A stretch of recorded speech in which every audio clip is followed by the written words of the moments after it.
Wala ako eh. Meron tayo chat.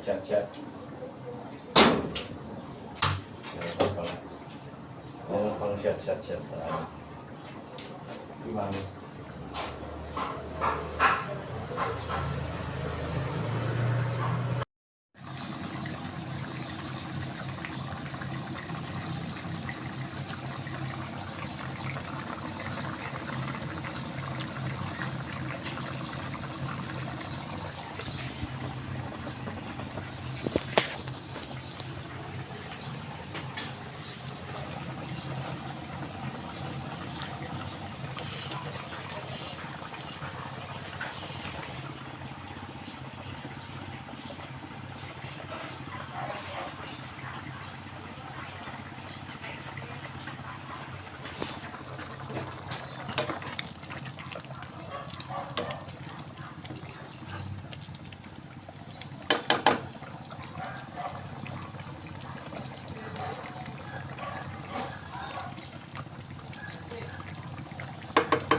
Saan natin ang kwentuhan sa lalaking kapagrambulan sa buhaya. Kitang-kita sa video na pinilit niyang tinakaw sa pangang buhaya ang kanyang alaga na aso. Ang lalaki sa video ay ang 74-year-old na si Richard Wilbanks. Pinapasyal niya ang kanyang aso nang bigla itong sinakmal ng buhaya. Ninan!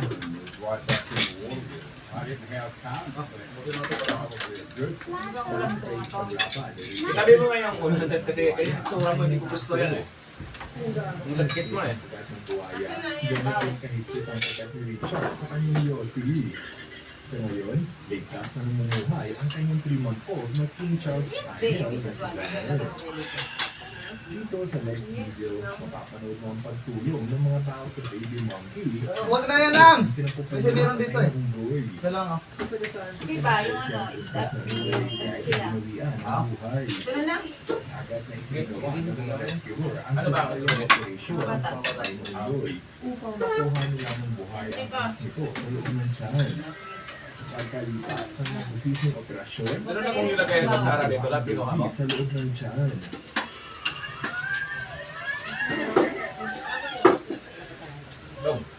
Ito naman ang elepante na humingi ng tulong sa mga tao. Meron kasi itong malayo na tama ng parang sa ulo. Maaaring binawal ito ng hunter ngunit hindi napuruhan ang elepante. Dahil dyan, ginawa ka ng pampatulog ang elepante upang kuhanin ng naiwang bala sa bungo nito. Nakikita sa x-ray ang bala na na-stock sa bungo ng elepante. Nagtulungan ng mga doktor sa Zimbabwe upang kunin ang bala at linisin ang sugat nito. Pagkalipas ng 10 minuto, matagumpay na nakuha ng mga doktor ang bala sa loob ng elepante. Sabi ko sa'yo muna, pag nakatayong ka na. Dito sa next video, ay kailangan sa Charlie. Ang aso na reporter sa susunod na bahay. Natapang aso ang si Charlie, kaya kailangan itong tumalon sa bintana. Kitang-kita na nasusunog ang balat ng aso at inusok pa nga ang katawan nito. Pagkatapos ng ma-rescue si Charlie, pinagamot na ang sugat nito sa veterinaryo. Ipat natin yan kasi kumakain tayo eh. Oh. Hindi saan magkain mo? Break na break. Doon sa medyo maligo ka boy ha kasi hindi ko gusto yung amok mo.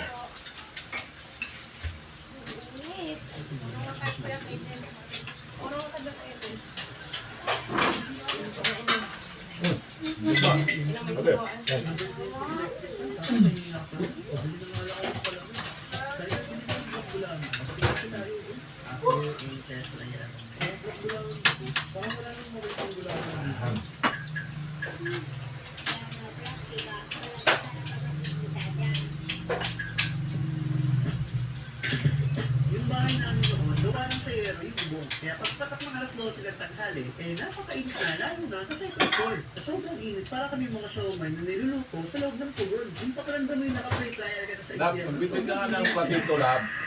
Kahit mapagod ka nakapaypay, papawisan ka pa rin. Huli ko ng langit na pagkakaroon ng electric fan, nung bata pa kami. Yeah! Lord, thank you po. Oh, Lord, tayo niyo po pala magbigay ng electric fan. Bakit di niyo pa po ginawang aircon? Choose. Grabe init. Sige, ma'am. Init, kumain na init. Ay, lagyan na ko yung mga kanina.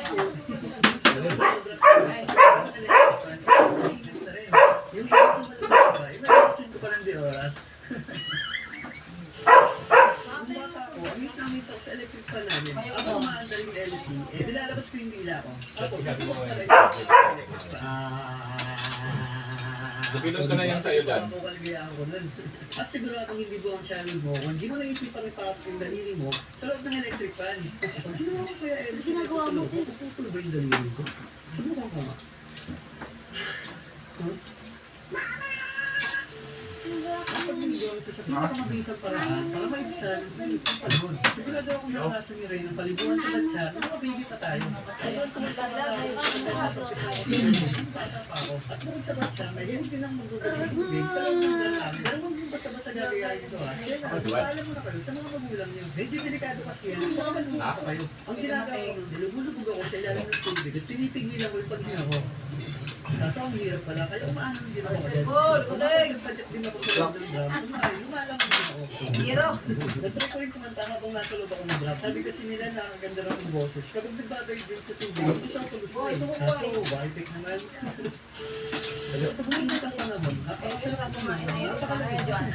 Bumibili kami ng yelo, sarang pinan sa kapitbahay namin. Dahil ako pinakabulso, ako madalas utusan na bumili ng yelo. Suwerte mo, pag bumili ng yelo, mix yung tali sa dulo. Kasi may nakakalipitin yung pauwi sa bahay niya. Baka may galit yung kapitbahay mo sa'yo eh. At dahil matagal yung bata ako noon, sinasalo ko ng ganito yung yelo para hindi ako manamigan. May technique si mama para mas mabilis na umig yung tubig sa pitsil. Nagsasali siya ng tubig sa baso, tapos inupusin niya ulit sa pitsil. Pagkabig sa pitsil, isali niya ulit ito sa baso. Ulitin niyo lang yung proseso na to ng maraming beses. Pag sa pitsil malamig yung tubig, pwede niyo inumin. At inumin mo sa baso, gugulit sa lang muna mo, ilamig ng tubig. Bukod sa yelo, mahilig din kami sa ice candy na mga bata pa kami. Yelo lang din siya, pero mas maliit. May iba't ibang flavor na pwede mo matgatin. Tulad ng orange, chocolate, at marami pang iba. Sinasandal namin yung ice candy sa padera. Sinusuntok namin yun hanggang madurog. Bigil na bigil. Yung alikap sa bater talaga yun. Napakasarap ng mga ice candy namin yun eh. Ang init mo na. Number 3 itong electric fan, kaso mahina pa rin. Pabili na nga lang ako ng palamig. Skyler, bili lang ng black gulaman. Tingin sa tayo din. So, pinabili ko yung anak ko ng black gulaman sa labas. Habang nag-drawing ako sa tablet ko, kaya maya pa nakabalik na yung anak ko at inabot niya sa akin yung black gulaman na pinabili ko. Pero may napansin akong try sa black gulaman na binili niya. Kaya tinunod ko siya. Ano, black gulaman ba po? Parang wala nang nakita ng gulaman dito. Kaya nga, plastic ah. Wala ka talaga makikita dyan.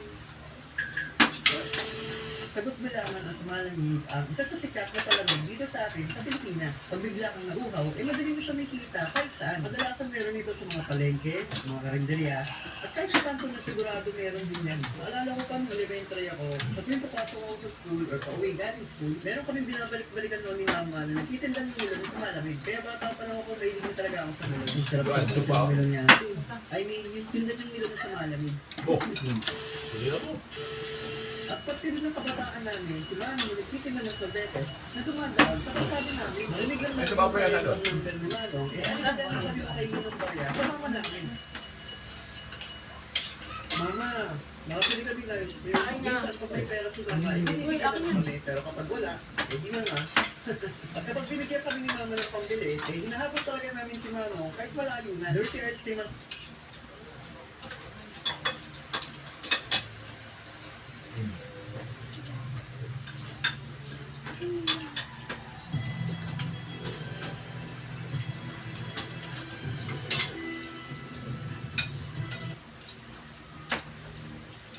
是谁在南海问题上反复的挑衅滋事？是谁在违背双方的共识和自身的承诺？是谁在自导自演、渲染紧张？是谁在拉拢域外势力开始介入？ Umabot.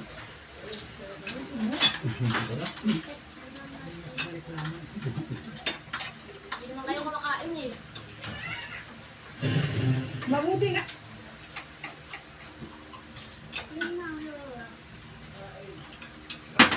To help us make sense of the survey results, we're joined by Pulse Asia President Ronald Holmes. Professor, we appreciate your time. Thank you very much for talking to us. Good afternoon, Ron. Professor, we'd be asking you to put on your political analyst hat as well for some of the questions for this talk. Now, first, what prompted Pulse Asia to come up with a nationwide survey, particularly on climate change? Well, this is a burning issue to begin with. The last time that we did a survey was March in 2023. We've been doing the same, basically, the set of questions that we've been running since 2003. In each administration, across the last four administrations, we've had initiatives on the part of leaders, either in Congress or outside of Congress, pushing for constitutional change. So it's good to see what the top opinion is on those issues. Right. Now, first on whether people have heard about the proposals to amend the Constitution, there was a big jump for the people who said yes, 72% for this year, and 47 from the last survey in 2023. That's 25 percentage point increase. What do you think were the factors that affected that? Was that a significant jump? It's a significant jump, and I would say one of the factor there would really be that the issue has been basically discussed in various fora. This is the first time that we have had in the houses of Congress, the upper house, the Senate, and the lower house. The upper house has had investigations in terms of the People's Initiative, been deliberating on the joint resolution on the 6th, and the lower house has been pushing for this change since last year. And the time before the survey, of course, as we noted, the joint resolution number 7 was started, they started to deliberate on this one. Okay. Now, there was an EDSA Fuera campaign that started this year in January, and I'm just thinking that some of the proponents of those who pushed for that ad may attribute that to the campaign. Can they say that? Would you agree to that? That it was a factor in that significant increase of people having heard of moves to amend the charter? Yeah, we can attribute it to that. Basically, this is the first time that someone ran an advertisement pushing for constitutional change. So when we asked the question whether they've heard of this initiative, basically it's almost the same number saying that they've heard about it. I mean, the People's Initiative. That can partly be attributed to the advertisement that started in January this year. In addition to that, of course, you have various personalities, political personalities, stating their opinion on this, including the Vice President, the President, and a number of other political leaders, even business leaders for that matter, and even educators articulating their position. So it's a broad spectrum of individuals from various institutions talking about charter change. I think this is the first time we're seeing varied opinions being expressed on this issue. And despite that awareness, the meat of the survey, 88% saying no.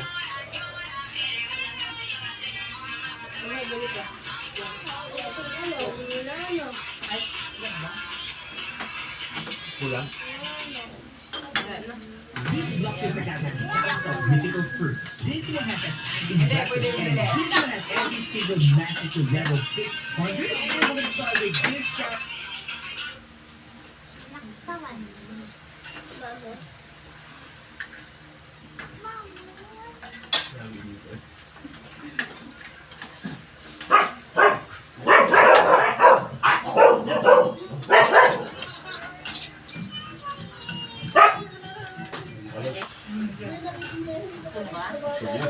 Oh, so gano'n mo? Pwede ba yung ilaw mo? Ha? Pwede ba yung ilaw? Oh my God.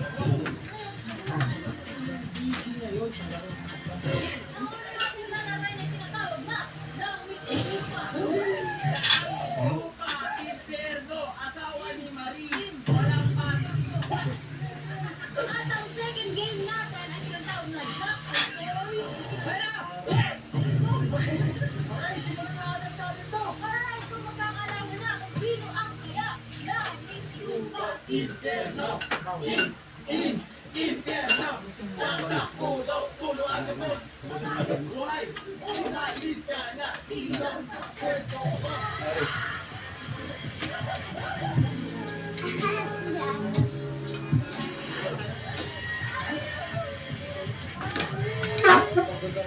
Don't underestimate the flash.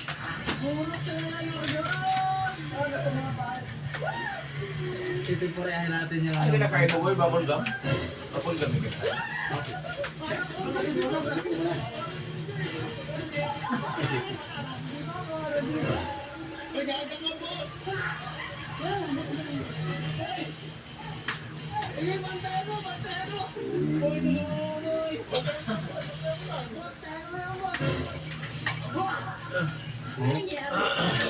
Sitting pretty ulit.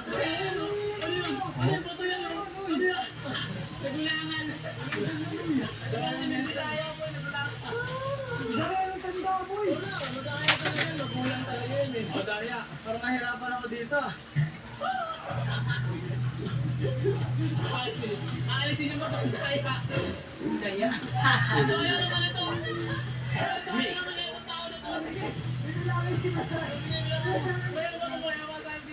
Malay ko sa inyo.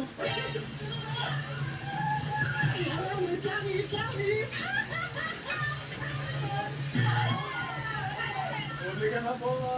Ulit ka, ha?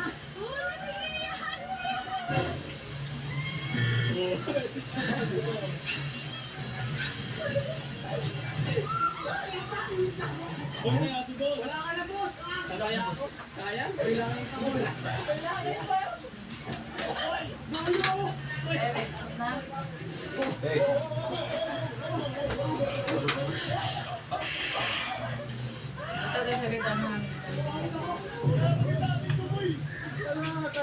Boy, 3 down. Wala po bumali na.